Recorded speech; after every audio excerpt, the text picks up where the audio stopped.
Ladies and gentlemen, welcome back to another episode of OafDiscussions. I'm your host, Kid Swift. With me as always, Mr. Brent. Doing it for the culture today. Yeah. Shayna. Just be honest, all these things look like a Build-A-Bay. And Webb. It looked like he died, and it's like, well, I don't care.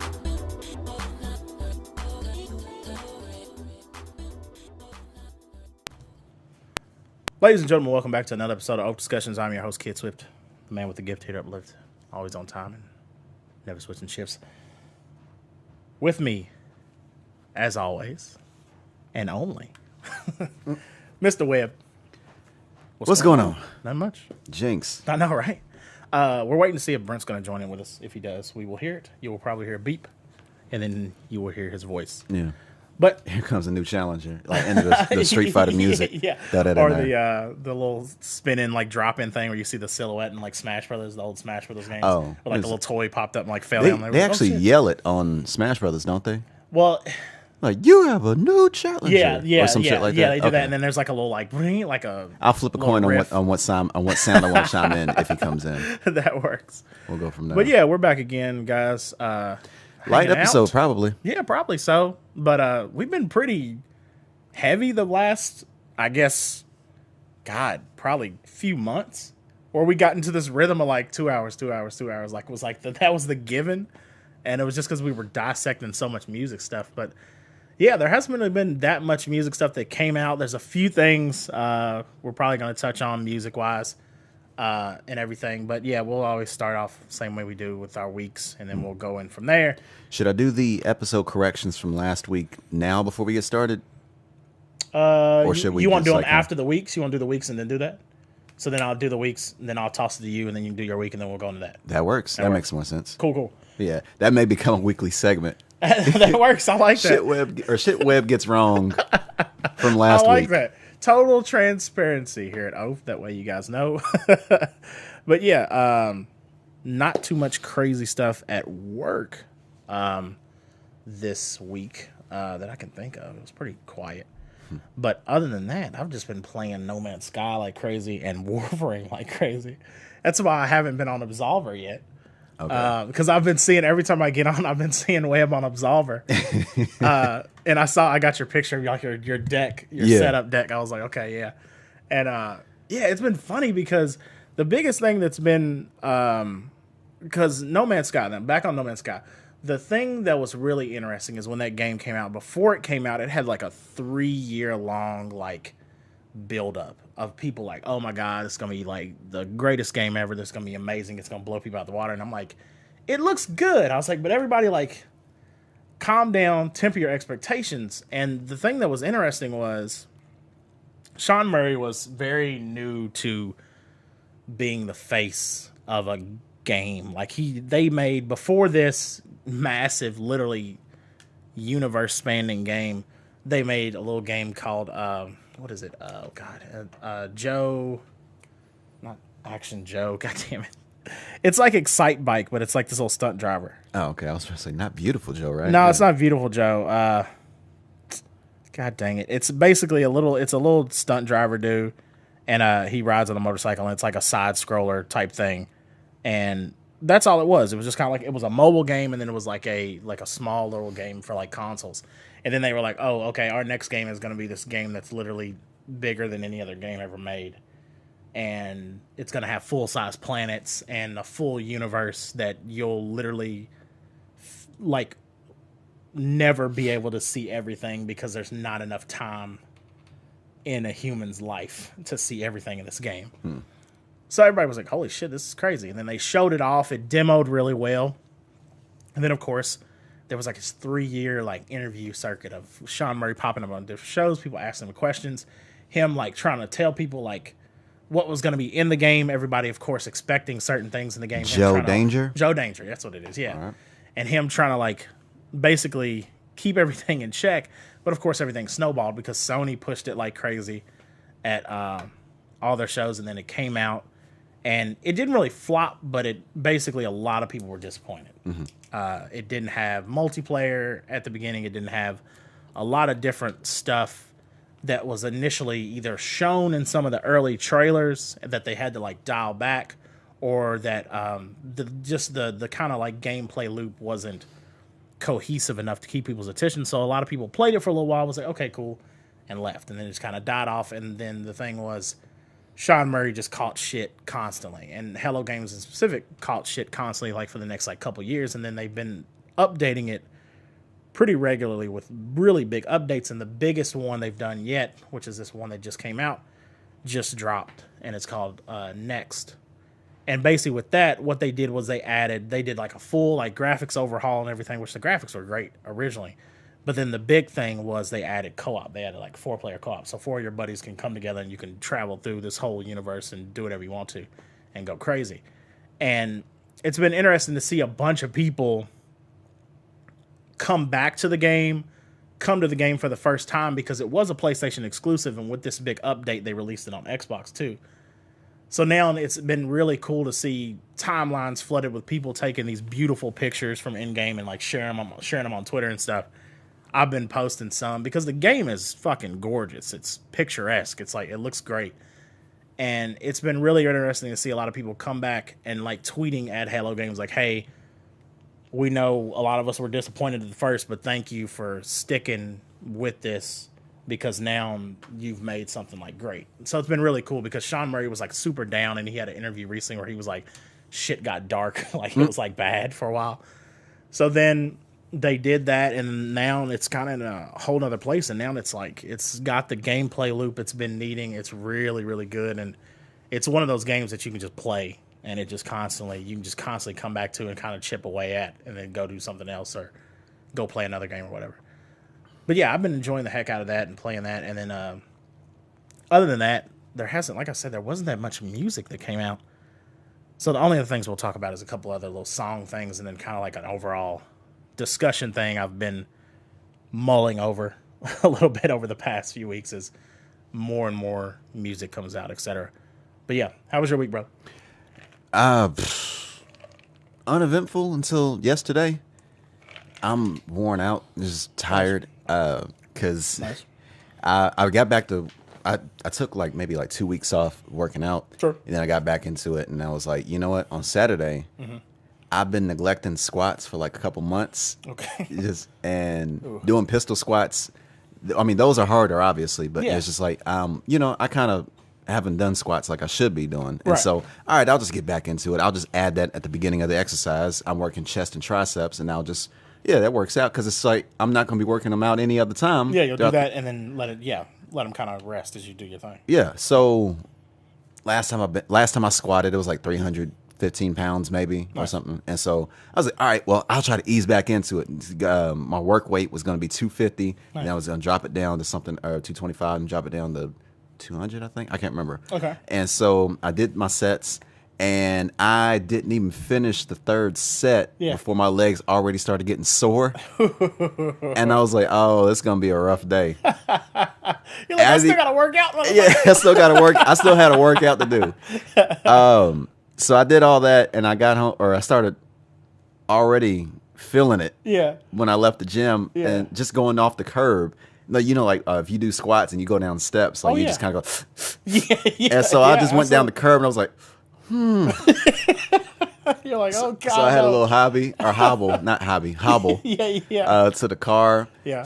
Flopped down in the car, just kind of go. Oh, I just sounded I sounded 40 years older in 40 minutes. You're sitting in the car like this, oh god. And that same day, I had to help my wife get her stuff together for school. Okay. Like hanging up or decorations, and helping out with workbooks and all this stuff, moving furniture and shit. Yeah.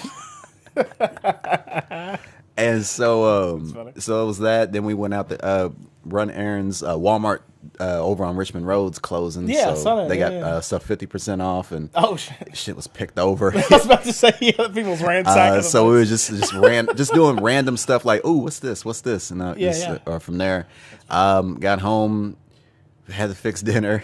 Right? Yeah, I don't want to stand anymore. And so that whole day, I had planned on playing Absolver. Right. I did it the night before. Okay. Until like 3 a.m. Sure. So I got up early in the morning to work out, and then I just all throughout there. It was like maybe 11 o'clock. She finally went to sleep, and I was like, all right, let me finally. I sat there, got my place. I sat there, got the controller, turned it on, and fell asleep. I woke up and I was like, son of a bitch. Let's go. Let's go to bed. Right, let's go to bed. You're like, damn it. Just passed out immediately. Yeah, so as far as something that I'm actually proud of, Friday, I'm actually starting to get a hang. I'm starting to get the hang of Absolver, especially like the PvP player versus player aspect. I got my ass whooped the first matchup. Okay. I was like lost 5 in a row. I was like, all right, that's I should have stopped at 3, but I was getting closer and closer, but I still just wasn't able to pull it off. There, Then the next few rounds they were getting a little better. The one it pissed me off because this happened maybe the second or third time where somebody just shows up, they don't move. Oh, I found out what AFK stands for. Yeah. Which is away from keyboard. Yeah. He didn't answer that or nothing like that. He just stood there.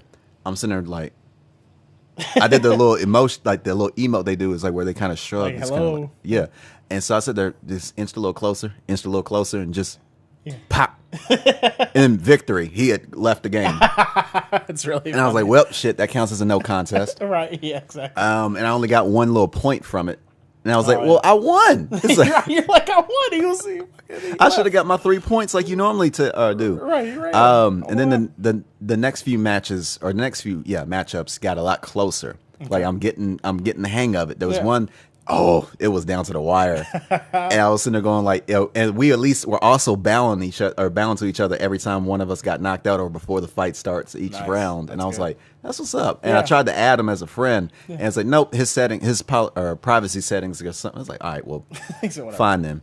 I recorded the video. Nice, okay. And so I may just come back to that to kind of review it like a film, like athletes do. Yeah, absolutely. There was this one dude.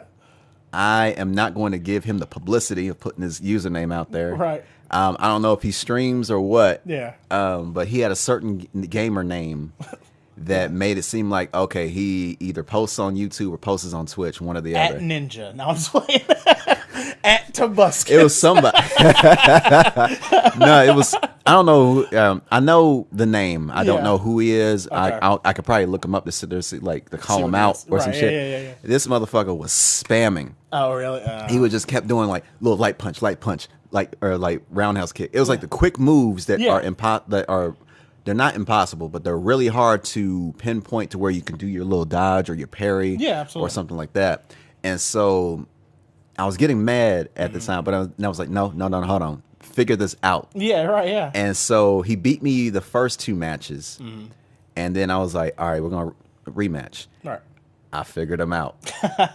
That's great. And he kept, and like what pissed me off the first 2 matches was at the very first fight, I did my bow. He ran at me and sit there and hit me when I bowed. Ooh. And I was like, all right. I wish they could have.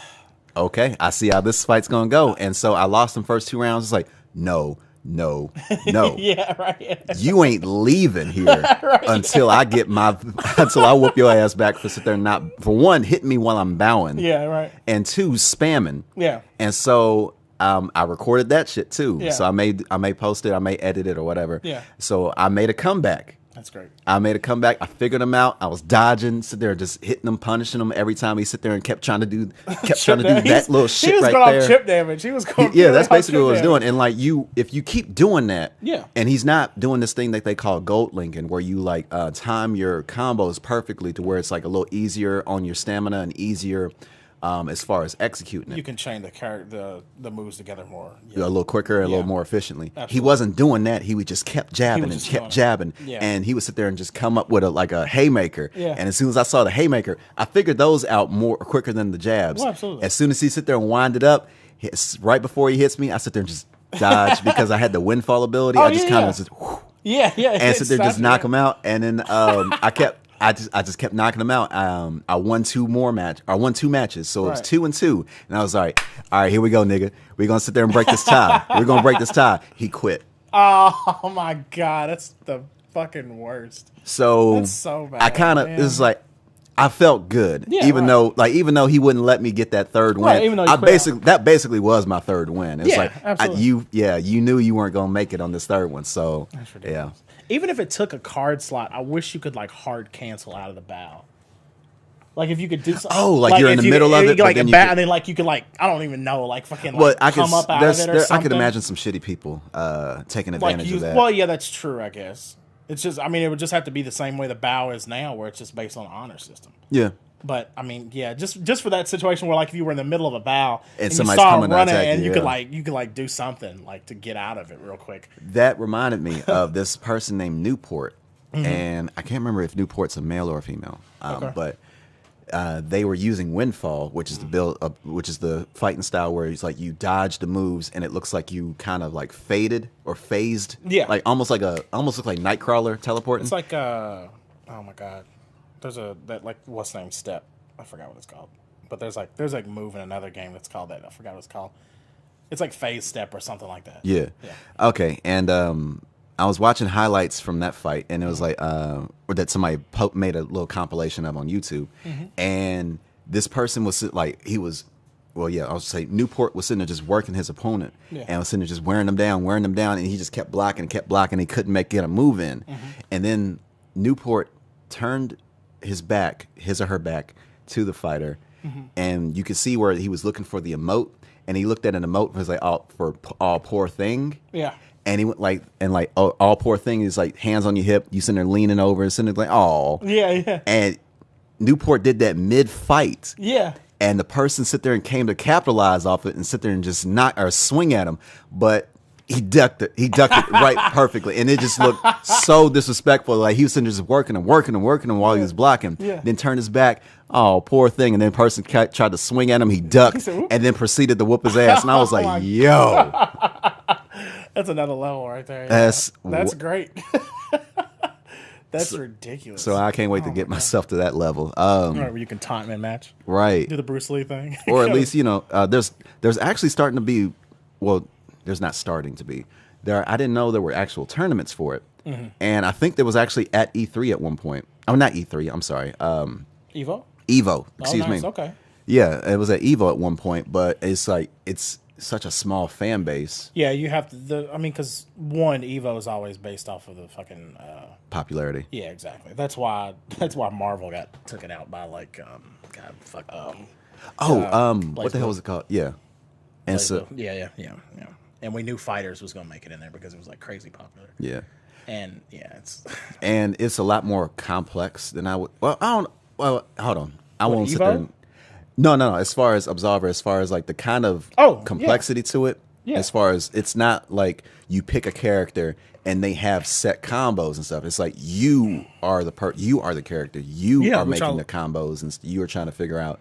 Yeah, absolutely, and I like what that type of person is and what it is that they are capable of or what their combos are. Which I like that because because if you pick up Street Fighter and you're like, I'm picking whatever, I'm picking Ryu. Yeah, I'm picking Ryu, and then somebody else picks I don't even fucking know Chun-Li. Yeah, Chun-Li.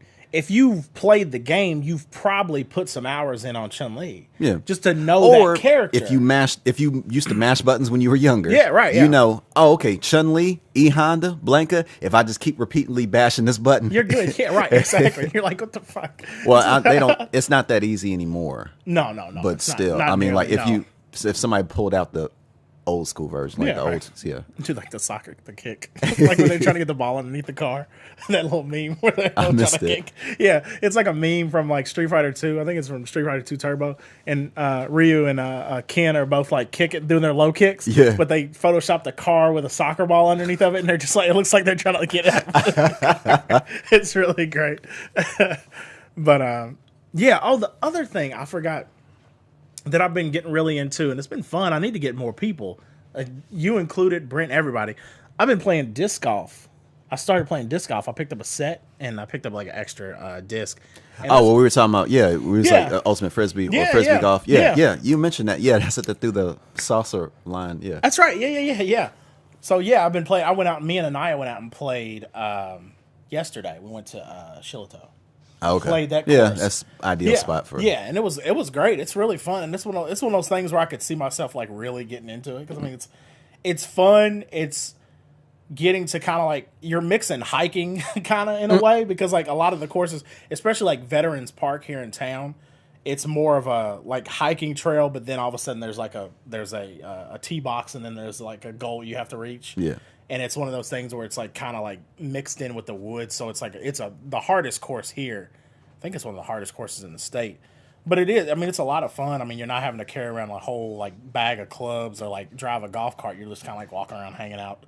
Got your bag with your disc in it, and then you're just doing your thing. But yeah, I've been having a lot of fun with that, and I think I'm gonna probably deep dive into that shit over the next, and probably every weekend like get a round or two in. Yeah. But yeah. I can't remember much else except for listening to the podcast over again. Mm-hmm. Oh, and I listened to. Well, I'm sorry. I had 5 albums I was going to listen to this weekend. I've only gotten around to 3, and I'm currently listening to the 4th one right now. Okay. Ooh, so those albums are as follows. Yep. Taboo by Denzel Curry. Okay. I'm not going to lie. I had wrote them off originally. And let me see. What was that one song? It was like, I am the one, blah, blah, blah, blah. Yeah, I can't remember what the hell it's called. Oh, yeah. I see a lot of memes for it. And I think that's probably what it was that made you write it off initially. That made me write it off initially. Yes, exactly. I think it was called Ultimate. Yeah, there it is. Okay. It was called Ultimate. And I was just kind of like, oh, okay, he's just kind of like along the lines of XXXTentacion, where the sounds that there's just really like this on the, on the music. Yeah. But that was mostly the memes, apparently. Listening to Taboo, I think that might be my favorite one out of the 4 that I've listened to so far. Okay. It's just like, hearing Gold Link, hearing, who else was on there? It's just a lot of the shit on Taboo was a lot more soulful than I expected. Okay. A little bit more like vibe. It was more vibe than like bumping stuff. Yeah, yeah. It's something almost like a sequel to Ultimate was a Sumo on there. Okay. And I don't know, like this was a pleasant little surprise. I didn't know what to expect, and that's usually the best type of reactions to get when you don't know what the hell you're getting yourself into. I see Gold Link on here. Yeah. Okay, you're checking it out now. Yeah, yeah. And okay, nice. So I don't know. As far as a rating for this, I'm gonna give it a shiny silver. Okay. If I can come back to this later, okay, hopefully it can get a gold. So I'll revisit this maybe like next couple of weeks and see if like it still holds up to, and if it does, I may just say fuck it. This is a great album. Okay, cool. I also listened to Silk Canvas by VanJess. Okay. And this is a duo. If I'm not mistaken, they're twins. Oh yeah, yeah. I did. I saw the tweet for this.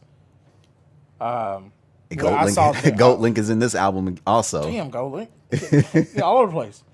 Yeah, I saw it when they posted this. Yeah, this is a very soulful album. Okay. 52 minutes. Okay, that makes sense. Because I ended up accidentally listening to it twice when I was at that school moving stuff around. Okay. And I had it on repeat, and I forgot to switch to the next album. Nice. And it's funny because one of them has a very strong singing voice. Yeah. And the other one has a very smooth singing voice. Oh, that's interesting. So it's like hot and mild. Okay. Yeah. As far as how they kind of go together, yeah. And it was dope to kind of play off each other.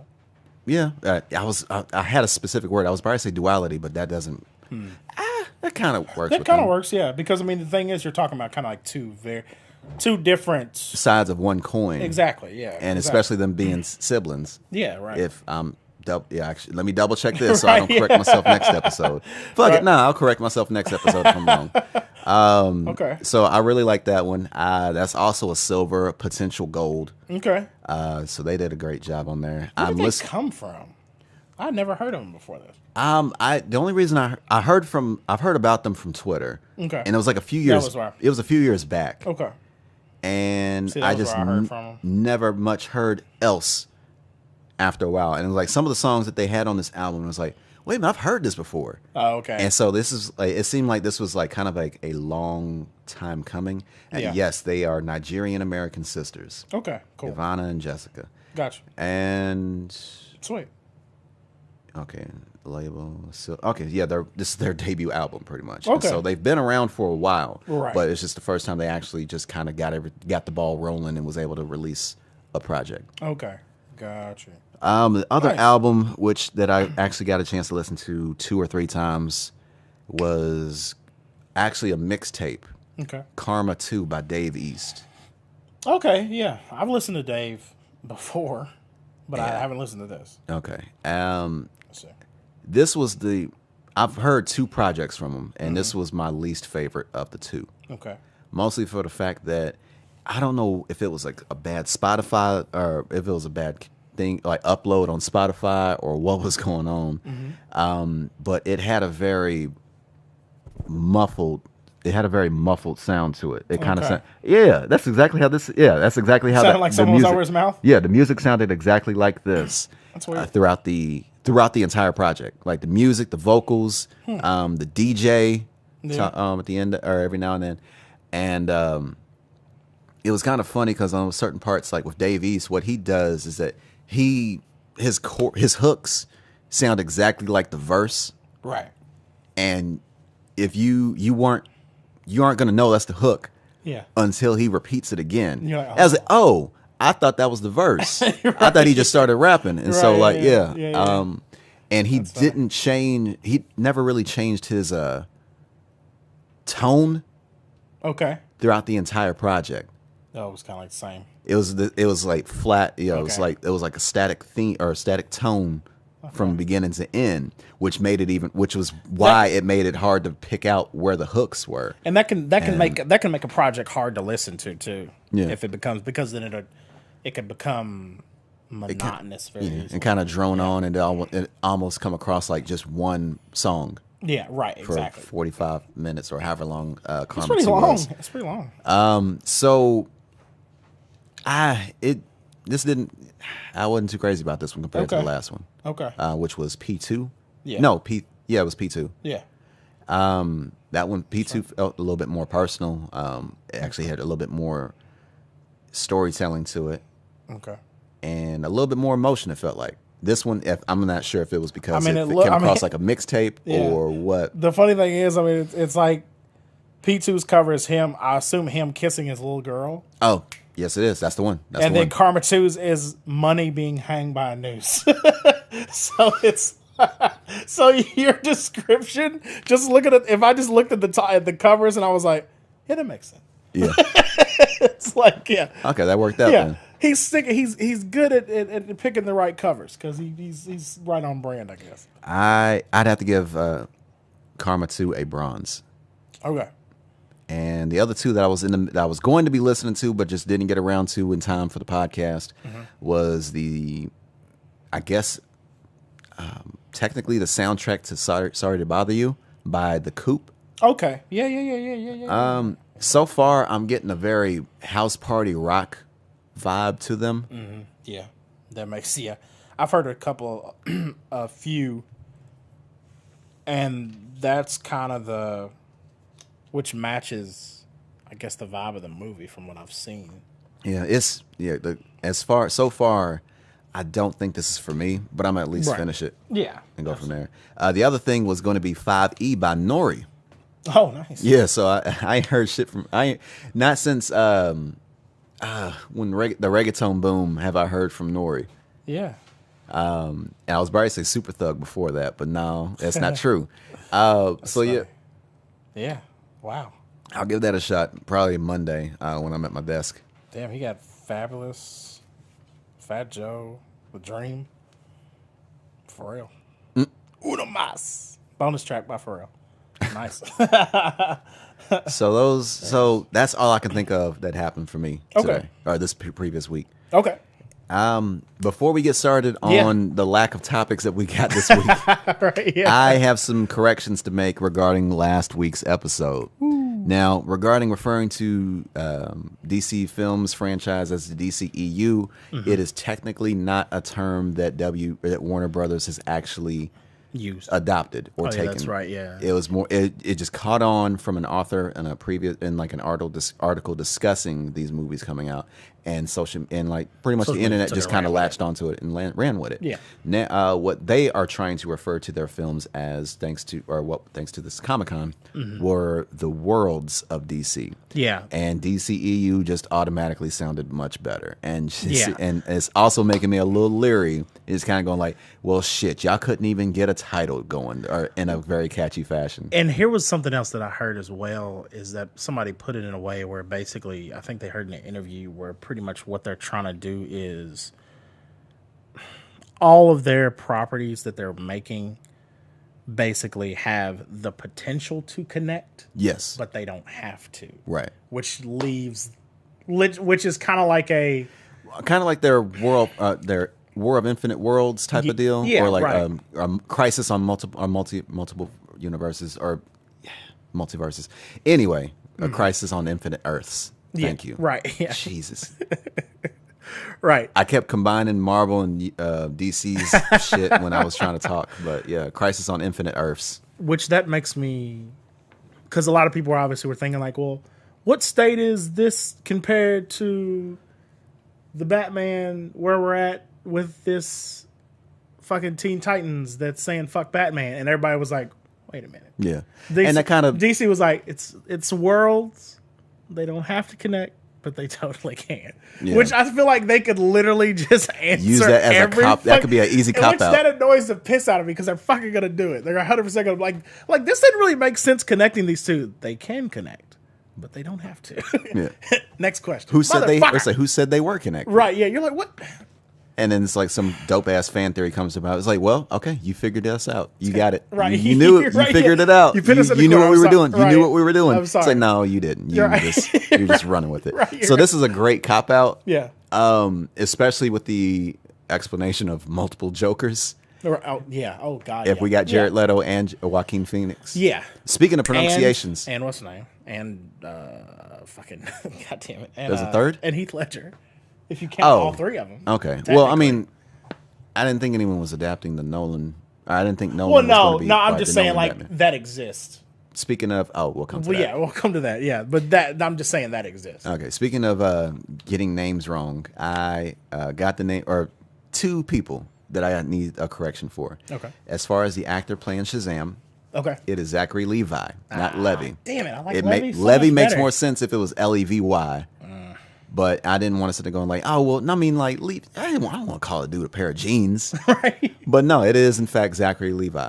Okay. So there's that. So much better. And the third correction I need to make, I need to pull up my phone because this is a little this is a tricky one. This is a tricky one. Okay. Now, in the Aquaman trailer, when they showed young Aquaman, right, that was not Jason Momoa's son. Okay, I forgot about this. Yeah, okay. That is an actor by the name of Otis Danji. Okay. Dhanji. Hopefully I pronounced that one correctly. Right. So it's actually Otis Danji who is playing a young Arthur Curry for this 2018 movie. Okay. And apparently, looking on his IMDb page, this is his filming or acting debut. Okay. Now, Bruce Willis, what the fuck? Anyway, now as for Jason Momoa's son. Okay. Oh, Jesus. Okay. Let me pull this back up. His actual name is Nakoya Wolf Manakapo Namakai Momoa. Okay. And they look similar, but they look nothing alike. Like they couldn't. Those two kids, those two kids. Oh, the two kids. Okay, those two kids look. Okay. They have similar looks, right? But they are nothing alike. Okay. And Jason Momoa. That was my mistake. From where? Is it New Zealand or is it no? He's a Pacific Islander. I want to say he's Samoan, but see, that's what I was thinking. Because he looks just like fucking Roman Reigns. Yeah, he does, yeah. Jason Momoa heritage. We are looking this up now live. He was born in Honolulu, Hawaii. That's what I thought. Okay. And raised in... His father is of Native Hawaiian descent, while his mother is of German, Irish, and Native American ancestry. Okay. That makes sense. Yeah. Sweet. I was expecting a little bit of black in there, but... Yeah. He got Native American. Lisa Bonet. It's like... And, yeah. That's interesting. Okay. That's what I was thinking. Before we move on from that, that's all your corrections from last week. I hope. Okay.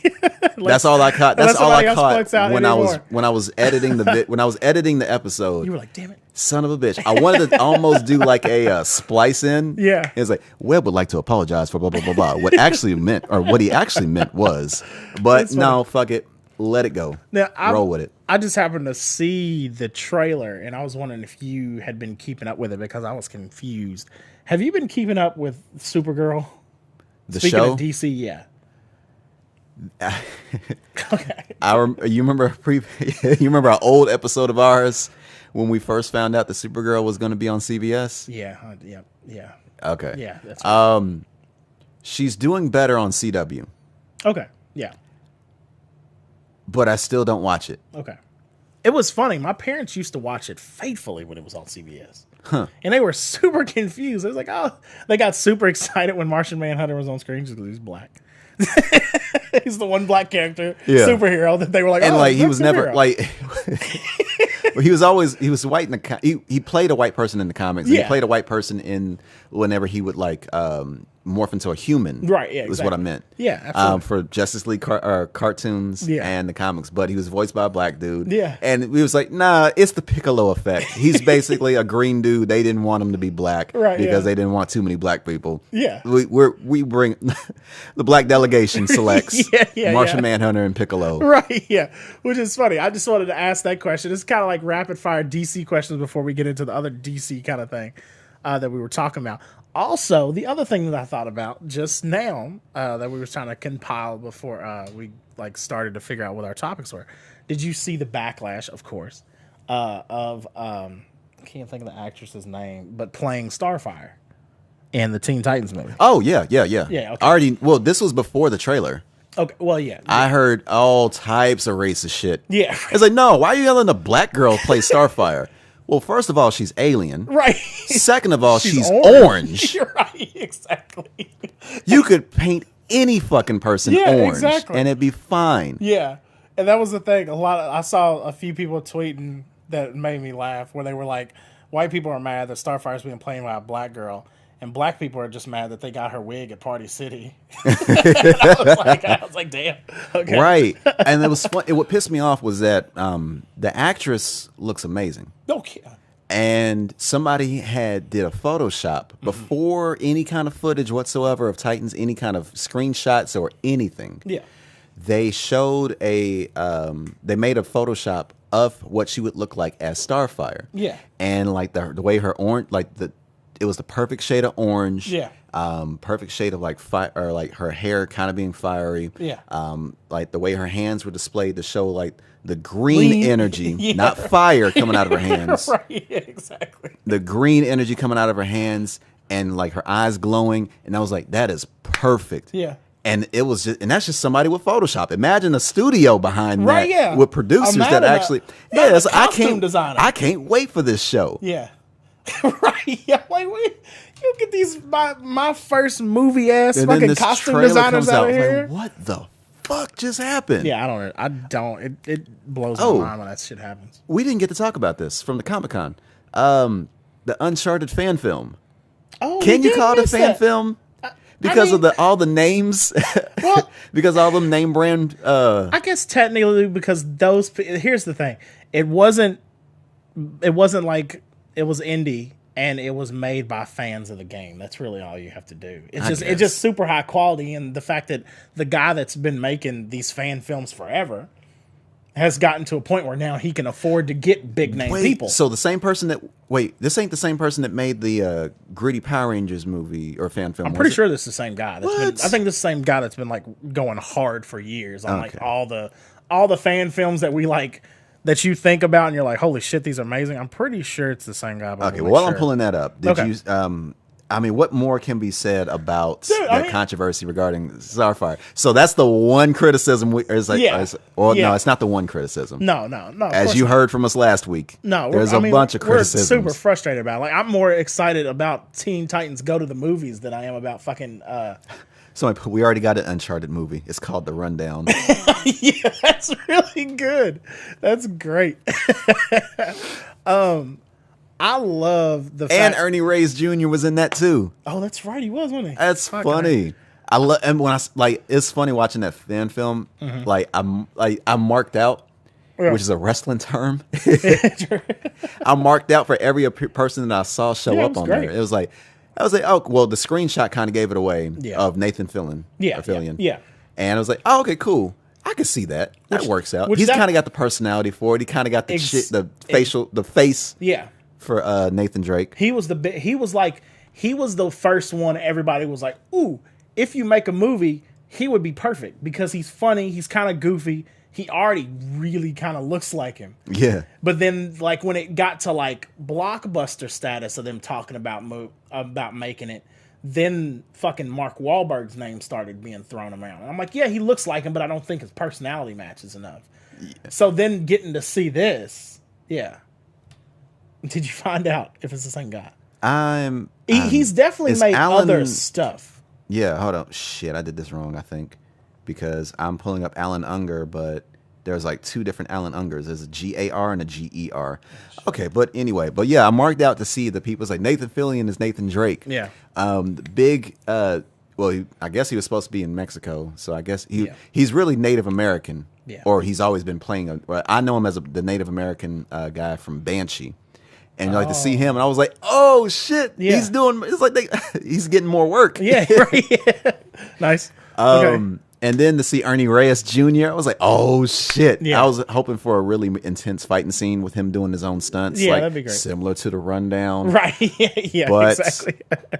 But alas, right, it was short jokes and stuff. And then you got I forgot his name. Stephen Lang playing Sully. Yeah, that was great. That was actually great because the thing is, I always pictured Sully looking exactly like Sully in the game. What I was thinking of, like kind of a bigger guy, a little bit bigger, like a little chunkier guy, and then like, I mean, I'm trying to think of who to compare him to. I have two people that I would have preferred over Stephen Lang. Yeah. I'm glad, but like Stephen Lang, he knocked it out. He knocked it out of the park. He did. But what I was expecting were, he was in Mad Men, and he played Howard Stark. Oh yeah. I can't remember his name off the top of my head. Yeah, I know right you're now. talking about. Okay. Good. He's good. Yeah.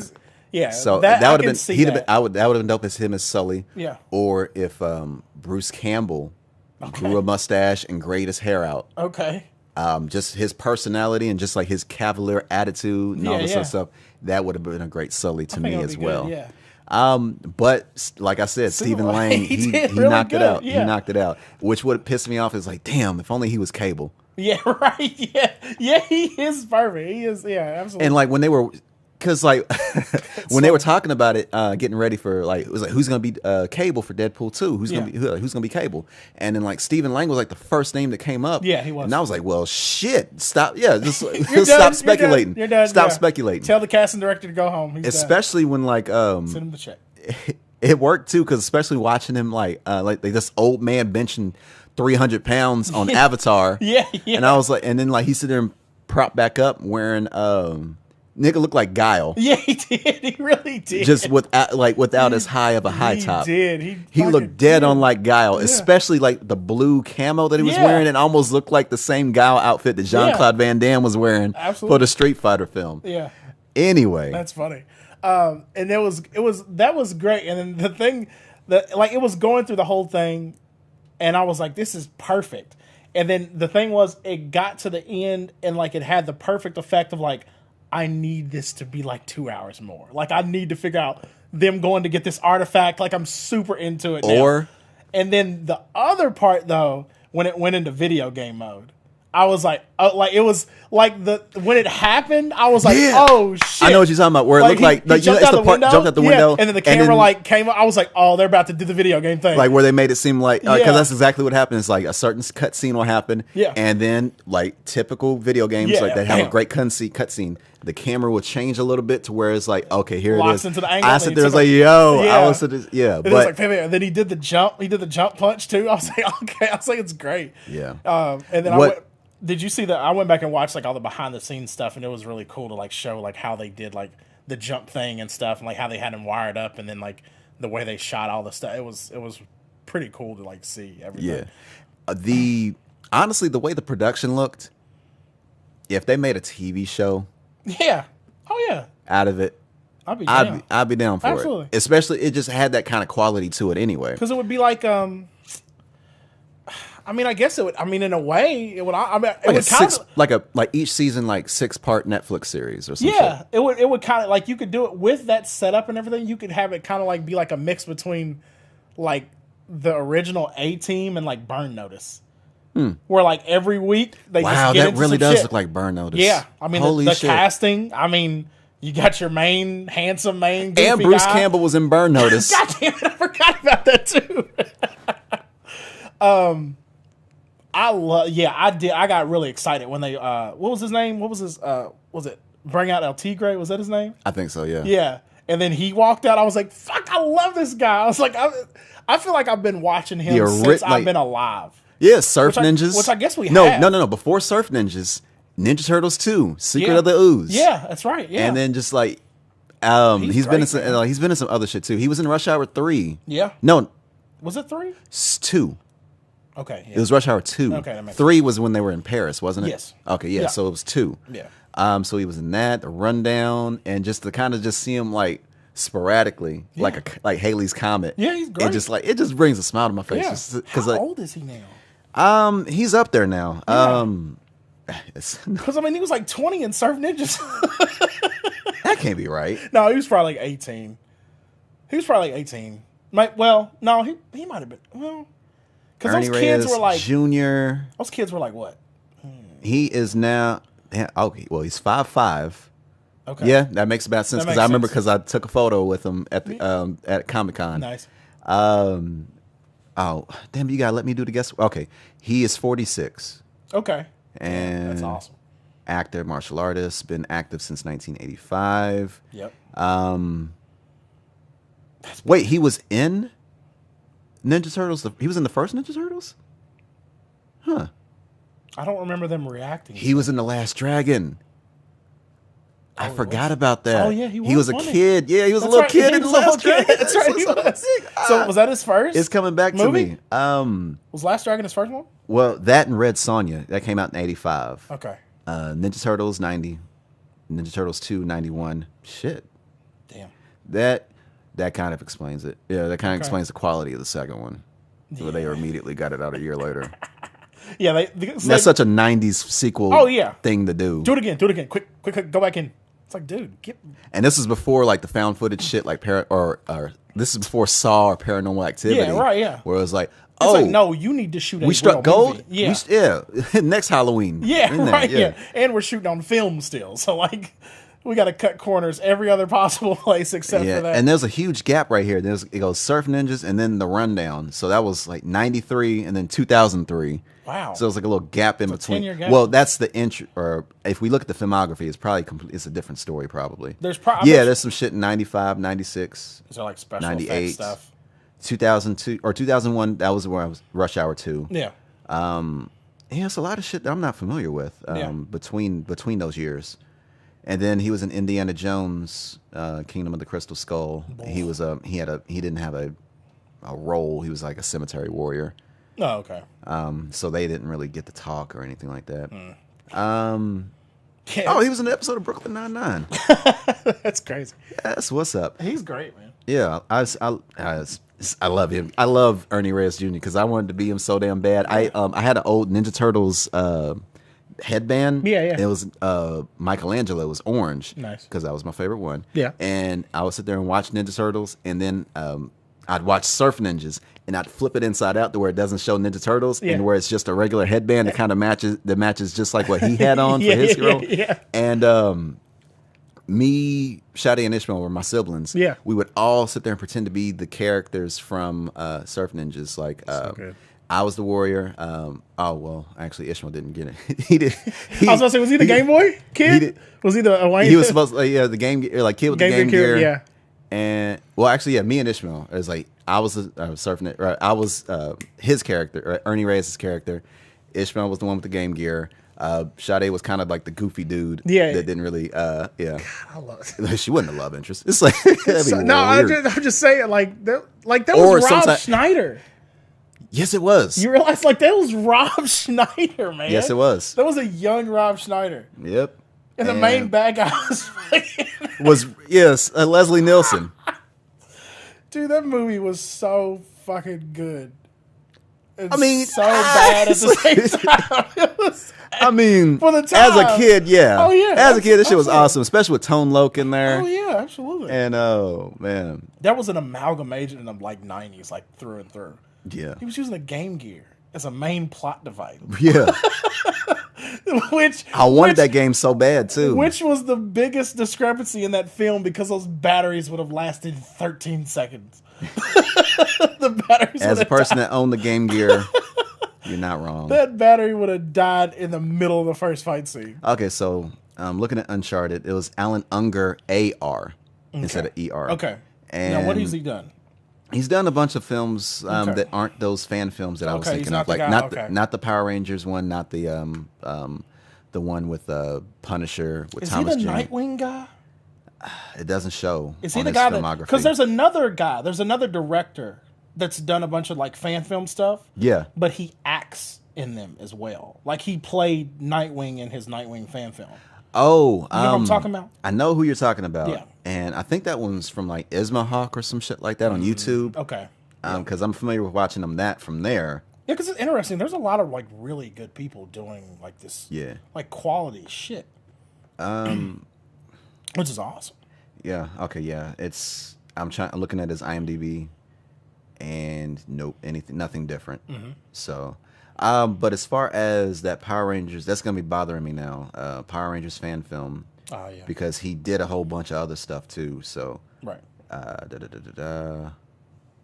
Power/Rangers. Yeah, and what was her name? Katie Sackhoff as Kimberly on there. I think so. Or actually, technically, it was a spoiler alert. Rita, Adi Shankar. There we go.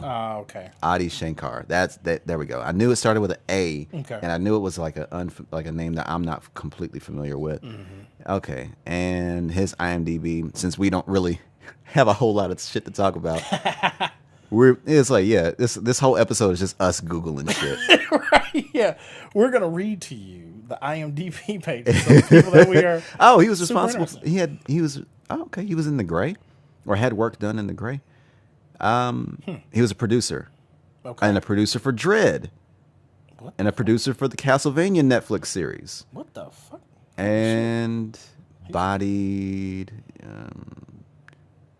Voices. Venom, Truth and Journalism. Yep, there it is. Dirty Laundry, the Punisher fan film. That's what I was trying to find. Okay. That came out in 2012. Okay, so there's that. Speaking of films, let's just get this part out the way. Yeah. We missed a big discussion on OAF, technically 103. Yes. Or what should have been 103. And that was the 10-year anniversary of Christopher Nolan's The Dark Knight. Yeah. Which has I guess arguably been labeled as the best Batman film ever. I say arguably. Yeah. Because I could still... And one of the best comic book films for sure ever. Honestly, one of the best... What was a great fucking year. One of the best action movies. That was a great fucking year because Dark Knight came out that year. Yeah. Iron Man came out that year. Ooh. Tropic Thunder came out that year. Oh my God, that's right. Man, Robert Downey Jr. came back fucking hard. Yes, he did. like he was like, "I'm back, bitches." Basically, I'm playing Iron Man and a black dude. Like, wait, what? And Sherlock Holmes later. Yeah, exactly. Which that was awesome too. Man, it's so funny because I remember I went back and watched. Or no, correction. He was a dude playing a dude disguised as another dude. Yeah, absolutely. So I went back and watched a kind of a breakdown thing and of the opening scene from Dark Knight, and it's just so good. And I've watched. It's so funny because like since then, even in the like recent, like within the last year and stuff, because over the past like few years, I've gotten really into like researching and listening to a lot of stuff from Hans Zimmer, who scored The Dark Knight, and probably you've seen thousands of his movies that he scored. And then also watching like cinematography breakdowns and stuff, because that was the thing that was so crazy about that movie is, and why it sticks with people so much is because up until that point, and since then, we haven't seen a comic book movie or really many action movies be shot that way with that much care and tension. Those are the two words that come to mind when I think about that movie: care and tension. Because the whole thing with that documentary that I watched of Hans Zimmer. Yes, I thank you. I was hoping you were going to bring that up. Which he talks about very specifically. Like it's really excellent because it's really short. It's on YouTube. It's just like a little snippet of a longer thing. Yeah. And he talks about basically going through talking to instrumentalists and trying to figure out the Joker's sound. Yeah. Yeah. And it was before it wasn't even the sound. It was like, what's the Joker's theme gonna be? Like like a song, like you would normally think about for a character. And he was like just getting stems and stems, like hours, like literally. I think he said at one point like 24 to 36 hours worth of stems on a Pro Tools file of like guitar when you say riffs. Stems. So when you think about stems, just so everybody is aware, a stem is like if you take like one piece of a song. So let's say like if you're listening to a song, there's like a piano part, drums. I mean, drums are broken down into multiple pieces, guitar, vocals. If you take out one of those pieces, just like a segment of that, whether it be like the verse part, the chorus part, whatever, or like a bridge, that's considered a stem, like a one piece of a greater body of music. But usually when you're talking about scoring, obviously you're not going to be playing a full song the entire movie, because then you can't do that, because you've got to have dialogue in there, and it's got to weave in and out of action sequences and parts where people are talking, where like if somebody's talking to that character, it slowly starts to build in. Yeah. Like usually you have like these stem pieces. So he was trying to find that beginning central idea from all these instrumentalists and stuff that he worked with, violinists, cellists, guitar players, just sending him the most, like, because that was the thing. He met with Nolan, knew what the character was going to be, and then Nolan was like, okay, like, this is what the character is. I need his theme, because he's the main, like, he's the fucking focus. Yeah. And Hans Zimmer always, if you listen to him in an interview, he always talks about, like, every time he starts a project, he starts from blank. He always specifically says, like, I'm always convinced that I have no idea how I'm gonna do your movie. He says that every time.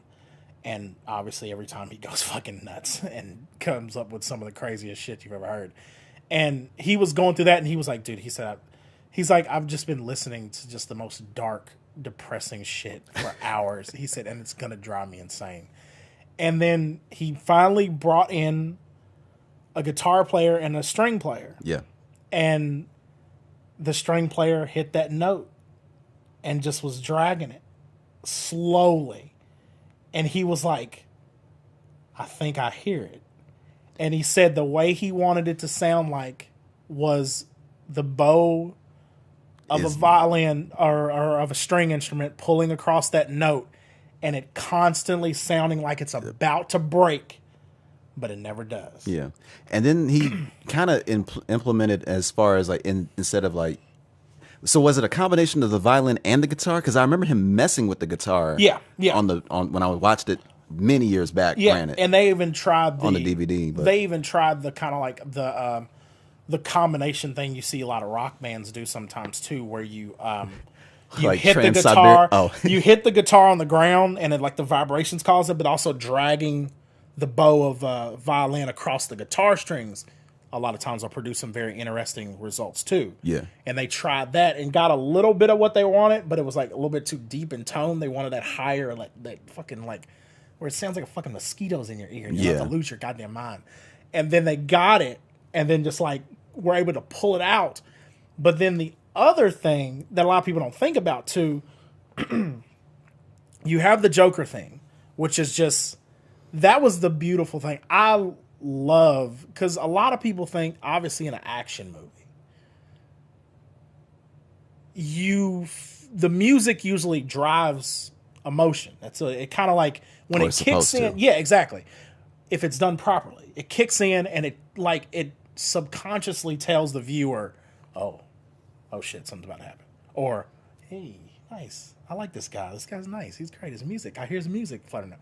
And that's kind of the reaction you're supposed to done if it's done right. But a lot of people, well, not even a lot of people, a few movies and a few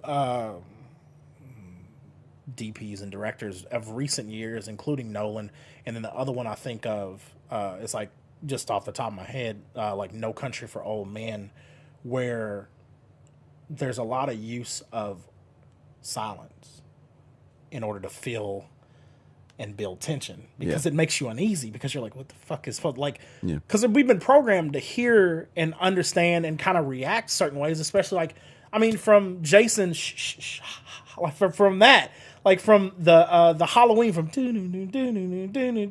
I mean, those, when you hear those themes, you know who's coming. Right. Like, you understand that. We've been programmed for that over years. So when you either have silence or next to nothing, it's gives you a very uneasy feeling. Yeah. And there was something. And that's kind of a perfect combination with Jokers, because like Exactly. it's silence with the exception of that long that note. You're like note you that's like playing, and it's like it's louder and louder as the dialogue goes along, as shit's progressing in the scene, especially with like the how I got these scars. Yeah, exactly. Any of those monologues that he does. You're when watching you a start silence, to finish.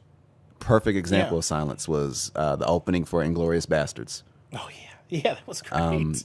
Jesus, man, that was a tense ass, and it was just dialogue. That's another director that is probably one of the greatest to ever do it when it comes to building tension, because his use of the Mexican standoff.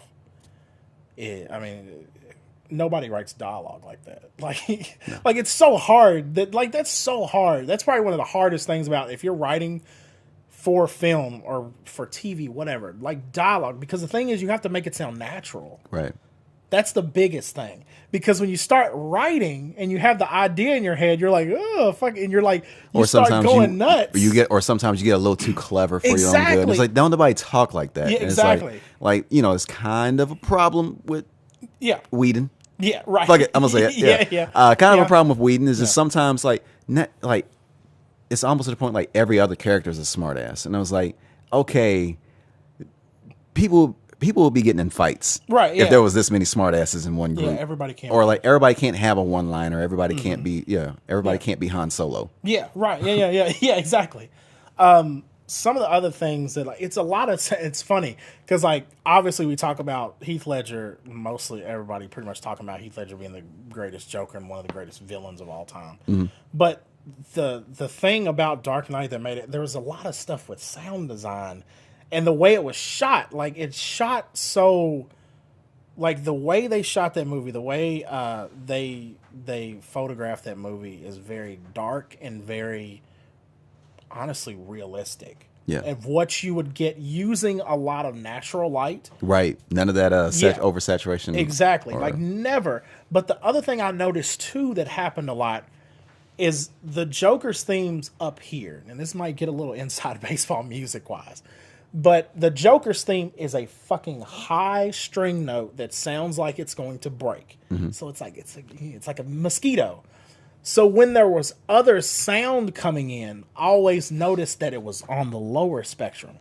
For instance, one of the main ones I think about is the chase scene in the semi-truck. When you first get that flyover Chicago, mm-hmm. and you see them going underground. They're going underground. Chicago. Yeah. Gotham. Whoops. Yeah. Gotham is fucking Chicago. Well, better than what's the city that's usually done in Canada? Is it Toronto? Vancouver? Toronto's used. Yeah, Toronto's used for New York all the time. Okay. They're transporting Dent through the streets. If you haven't seen the fucking movie, it's too late. You've probably seen the fucking movie. How are you going to sit there and keep listening to a 10-year anniversry? Right, talk about exactly. It? By this point. We're almost 3 weeks late. Right. You've seen 100 and some episodes of the show. You've probably seen this movie. But like they're transporting Dent and they're going underground and then they go and you got that. The note starts on that wide shot. Yeah. And then you see the truck coming down. You start to hear the string pull in. And then Joker's on the semi-truck. You don't see him. You see the driver first. So you're like, where the fuck is the Joker? He swings that fucking door open. Yeah. But then the other thing you hear is the wheels and you hear Batman's wheels of the tumbler or whatever the fuck it's called. Yeah. Like it's like that. That's what you hear is that.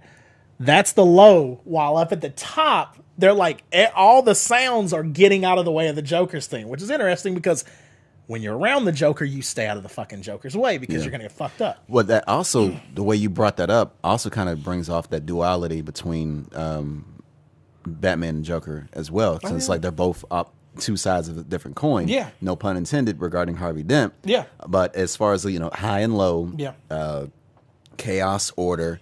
Dark and weirdly. Yeah. Dark and light. Yeah. But Joker's the dark one. Batman's supposed to be the light, but visually, they're the exact opposite. Yeah. Batman's dark. Yeah. Joker's colorful, high-pitched, loud. Batman's gravelly, dark, low. It's weird. But as far as their morality, it's switched. Yeah. Yeah, but that's one scene I could think of. Slightly. Yeah. One is kind of about, or as we mentioned, one was about chaos, and the other one was about extreme order to the point where sacrificing freedom for safety. That's true. Which was a nice little parallel for when the movie was out during, like, as far as like, you know, before, like the Batman series was around, kind of like around the Bush organization or administration. Began, yeah, or well, near the kind of close to the end because around 2008 was when the election. Yeah. That was Obama. Yeah. Yeah, man. It's just one of those things where you can't it's funny because like you just constantly, I could just see like shots of that movie and I have based like my own shots. Like if I'm just shooting, especially if I'm shooting at night, I have that in the back of my mind, trying to get the saturation out, make it look realistic at night.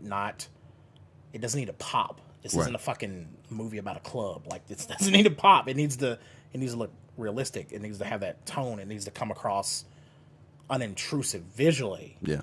But everything else can come through as far as the action and the acting and the fucking. I mean, he's shooting a fucking he was shooting a fucking he was doing Joker shit, but in a very like they were just handing him guns and he was fucking trying to blow up that truck. Yeah. Like out of the side of a semi truck. Yeah, like if this was a cartoon, it would be like how Bugs Bunny would reach into his pocket and just pull out any and every gun to sit absolutely. there.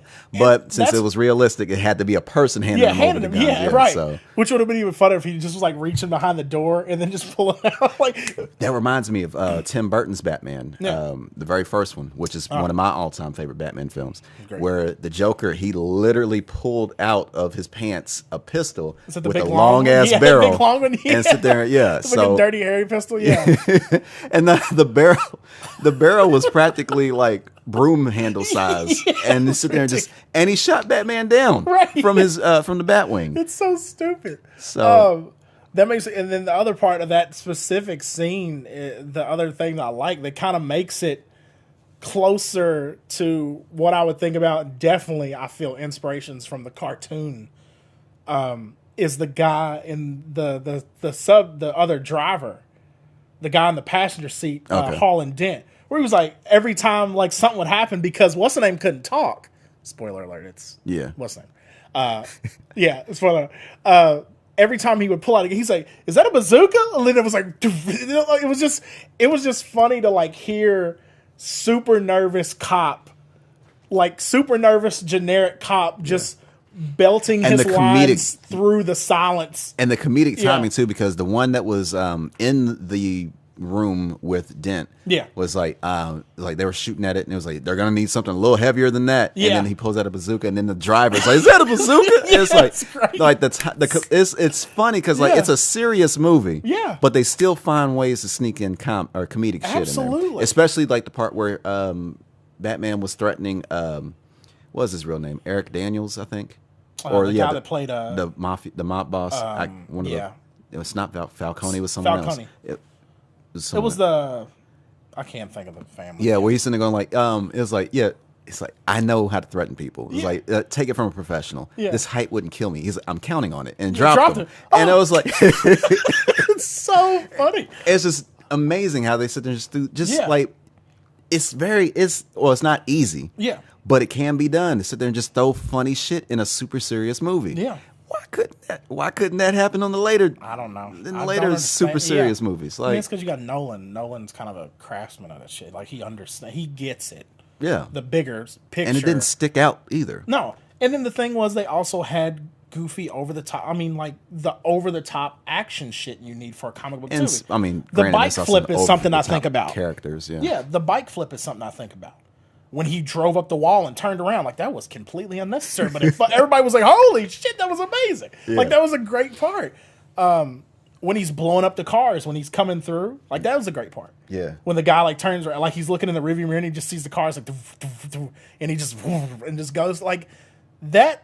Batmobile iteration is, I love that, just because again it was steeped in reality. The explanation, like, yeah, they would tie chains to these, they would jump across rivers in order for military convoys to get. Yeah, I'm like, yeah, totally, fuck it. And the one-time use of detective mode near the end. Yeah, that's great. I marked out on that one too. That was really it's good. just like, yeah. And I did the fucking Arsenio Hall shit. Yeah. Because this was great. If I remember correctly, we went to go see we all went together. Yeah, we seen this together. Yeah, and I almost knocked over my brother's slushie. Right. That's what I get for trying to be cool. And I think I actually ended up giving him some cool points. I tried to. When we walked over to come back, we came back from the concession stand. We were getting ready to sit down, and so what was about to happen is that I accidentally mistimed the rail. I thought it was going to end at certain parts, so you can walk across certain rows. That was not the case. So there was two choices: either walk all the way up to the top, right, and come back down, or hop over the rail. Right. I decided to hop over the rail. Yeah. And my brother was right behind me with a slush, and I mistimed, or I didn't judge the distance correctly, and I hopped over the rail, and I kicked his cup. Yeah. And I don't know how the fuck this happened. Yeah. I kicked this cup. The shit flipped and landed right back in his hand in the exact same spot where he was holding it anyway. Yeah. And everybody was like, "Oh!" And then it's like, "Oh!" It's like, and then that realization that it's gonna be okay when you thought completely disaster was gonna happen. Yeah, it was, man. And that'd have been my fault. No, that's right. Shit. Oh man, that movie. I mean, gosh. And then that whole like thing of wrapping it up, and then him being like, okay, like I made, like, this is what this detective mode does. If you use it, I'm not gonna be a part. Like, I'm not after this. It's an invasion of privacy, et cetera, et cetera. Yeah, you can destroy it, and then they destroyed it, got rid of it. Yeah. Man, that's yeah, that movie is really fucking good. And yeah, you know what? 10 years after the fact. Yeah. What would you give as far as a rating?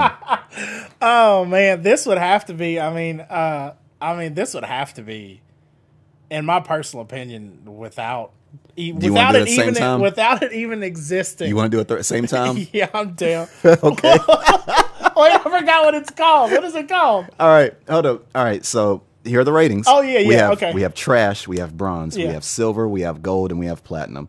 And I think you just kind of gave it away at this point in time. Yeah. All right, so 3, 2, 1, platinum. Platinum, yeah. What? I was going to say the vibranium. Yeah, I was going to say vibranium. Yeah, it's fine. Well, I mean, sure, fuck it. Yeah. Platinum works, yeah. Platinum does work because it makes sense. Yeah. That's something we can tangibly. Well, not. Yeah, but anyway, it's so craziness. Yeah. It's crazy. If you haven't seen that movie, what are you doing? Like, how are you watching this podcast for the past 100 and whatever episodes it is? 105. 105 episodes. I mean, not counting the ones that didn't have numbers. Right. Yeah.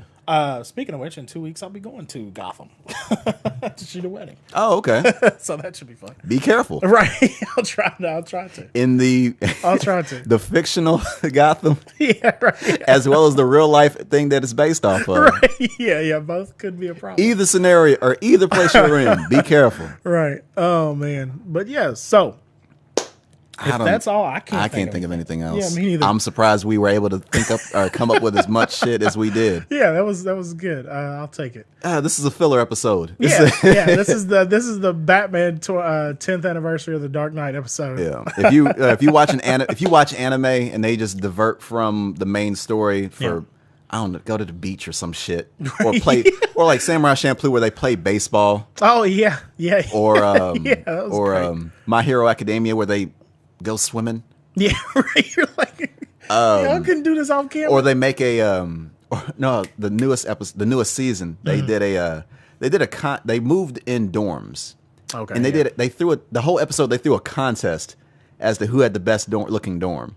That's great. See, I love those anime episodes where they're just like, and like the funny thing is like, okay, I would get mad if if the stories if these little arcs didn't have satisfying conclusions to them. Right. And like, granted, it's still an overarching thing. It's like, hey, they're growing up to be superheroes, but you actually give a damn about each character. Right. And it's like, these filler episodes give everyone time to shine.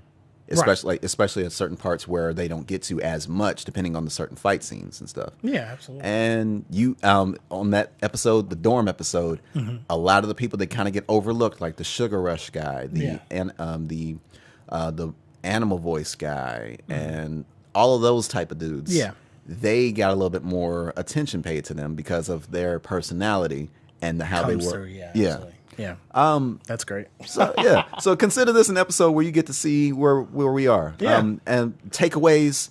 Our first ever movie we can actually say is a platinum. We could probably come back to previous movies that we used to watch. Yeah. And see how they rank up. We should probably fuck it. We should probably do that the closer to the anniversaries. Ninja Turtles 3, Turtles in Time. Oh man. That might be my first vibranium right there. I love that movie so much. Everybody hates that one. I remember going to the theater for it too. I love that movie, man. Everything else I had on tape, but the third one I actually remember going to the theater for. That's the only tape I still own. Oh wow. Yeah. Wow. It's upstairs. Okay, main takeaways. Our first ever platinum film that we've said on the podcast. There'll be more to come, I'm sure. Ernie Reyes Jr. is the man. Absolutely. Fan films Martian can be Manhunter. amazing. Martian Manhunter is black. Yep. Piccolo's black. Yep. Starfire is now black. Yeah. Deal with it. Yeah. Yep. Deal with it. With that being said, ladies and gentlemen. Yeah. I'm at KNKSwift on Twitter. I'm at feature_ASC on Instagram.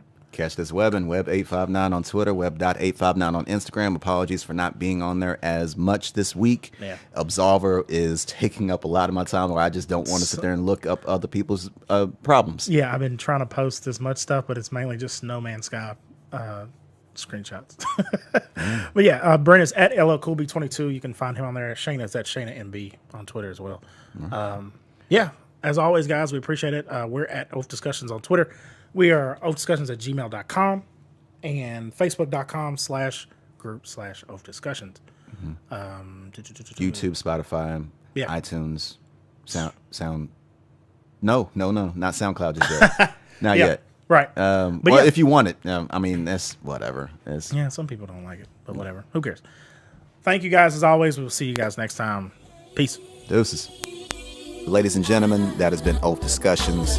Please listen to us on Podbean, iTunes, Google Play now, Stitcher, audio episodes on YouTube as well. And so that's all we have today. Thank you very much for listening, and you enjoy the rest of your day. Appreciate it. Peace. There we are. Oaf Discussions pioneers. Quickly confirm. Make the meme and then put the @ big thing on there with the stupid little graphic like every other goddamn internet comedian does. We got to get these views, baby.